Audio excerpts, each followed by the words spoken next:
Hello बच्चों, आज हम जानेंगे प्रॉफिट एंड लॉस से रिलेटेड एक सिंपल से क्वेश्चन के बारे में। बच्चों यहाँ पर हमारे पास क्वेश्चन है, Nitin earn a profit of ₹250 by selling his mobile for ₹10,000, find the cost of the mobile.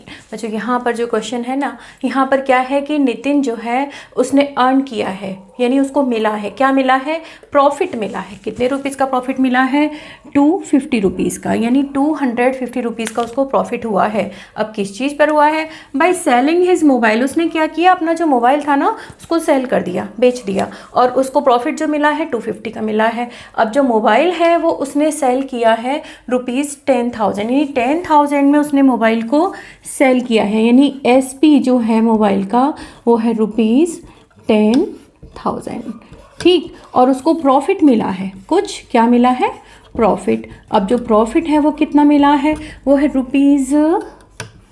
₹250, यानी ₹250 का उसको प्रॉफिट मिला है। अब हमसे पूछा क्या गया है, हमसे पूछा गया है find the cost of the mobile, यानी मोबाइल की जो कॉस्ट थी जिसमें उसने मोबाइल खरीदा था, कितने रुपीज़ में नितिन ने मोबाइल खरीदा था, वो हमको पता लगाना है। तो हम किस तरह से करेंगे, हमें जानना होगा इसका कॉस्ट, यानी कॉस्ट प्राइस, यानी CP। तो हमें CP जानना है, और हमें दी गई हैं दो चीज़ें, एक तो दिया हुआ है सेलिंग प्राइस और दूसरा दिया हुआ है प्रॉफिट। अब हम इनकी हेल्प से क्या करेंगे, पता लगाएंगे कि मोबाइल की जो कॉस्ट थी वो कितनी थी। तो हम यहाँ देखें, यहाँ पर हमारे पास है सेलिंग प्राइस और क्या है, प्रॉफिट, ठीक। और यहाँ पर जो सेलिंग प्राइस है वो है ₹10,000, और जो प्रॉफिट है वो है ₹250। अब हमें यहाँ पता लगाना है कॉस्ट। तो कॉस्ट कैसे मालूम होगी, हमने ये देखा क्वेश्चन में कि जो सेल किया है वो क्या है 10,000 का, और उसको मिला है प्रॉफिट, यानी प्रॉफिट पर सेल किया है, यानी जितने रुपीज़ में उसने ख़रीदा था ना उससे कुछ ज़्यादा में उसने सेल किया। और कितने ज़्यादा में सेल किया है, वो किया है ₹250 ज़्यादा में, यानी प्रॉफिट लेकर के कुछ ज़्यादा में उसने सेल किया है, यानी मोबाइल की कॉस्ट जो थी वो कम थी और सेलिंग प्राइस ज़्यादा है, क्योंकि उसने क्या मिला है, उसको प्रॉफिट मिला है।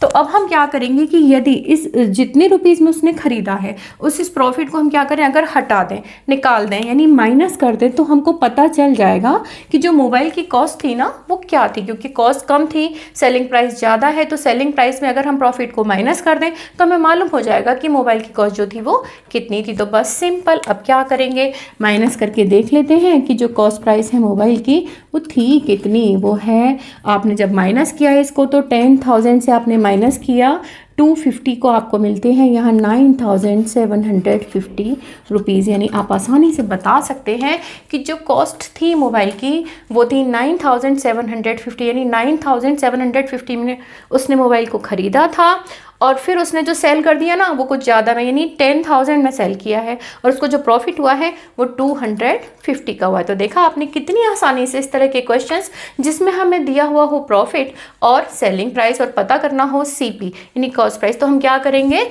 कि सेलिंग प्राइस से माइनस करके देख लेते हैं प्रॉफिट को, और मिल जाता है हमें हमारा कॉस्ट प्राइस। और यही होना चाहिए आपका फाइनल आंसर।